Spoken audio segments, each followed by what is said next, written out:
So I'm going to talk about the foolish time when I worked at that student care. That was one of my biggest mistake, because I, like most people, thought children are innocent. I say I'm not perfect, I do make mistakes. I do say some stupid stuff and stuff like that.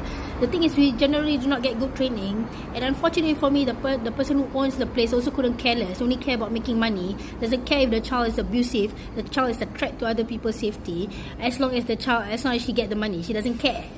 Okay, so that child Samuel, repeatedly, every few seconds, he was trying to get attention, and he wanted attention at all costs, meaning at other people's expense. So I couldn't even write down the letter A before I heard another screaming.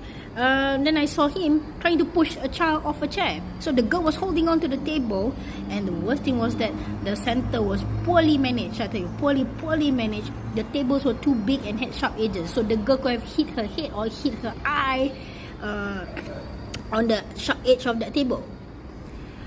So every single time he would do something, he would set it up to, he purposely put a paper in between his his fingers, right? So you didn't see, you would just take the paper and they say, oh, see, you cost me paper cut, Then I'm telling you this, children are not so innocent. They are actually the one who are abusing people and getting away with it, because we think, oh, children are innocent.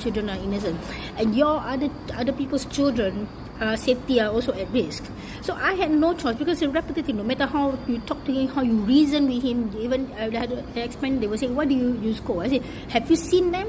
The nicer you are to them, the more you talk to them rationally, the worse they behave, because their parents refuse to discipline them.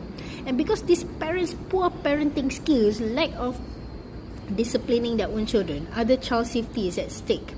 Do you want your child to suffer because of somebody else's stupidity when it comes to parenting? And then I tell you this, there was another case where this guy, he was 10 years old, right, this boy. He decided to sit in the middle of the bowling lane. I think I shared this before, and took the heaviest bowling ball. 10-year-old can lift the heaviest bowling ball, right? They are not weak. And he wanted to fling the ball to other people, including the members of the public. Because why? Because his mother idea of disciplining her child is, anytime he threw tantrum, the mother will buy him a water gun, the mother will buy him expensive toys. So you are paying the price of somebody's poor parenting skills. So why the hell are you raising the children for them? So you have no choice but to discipline and re-raise the children for these lazy parents. And what are you going to get in return? Nothing but stress. It's so ridiculous. So if you can avoid working with children if possible, especially if you have the management is not good. If the management is horrible, they only care about making money, they don't want the control child to leave the center, you better don't work for that kind of places.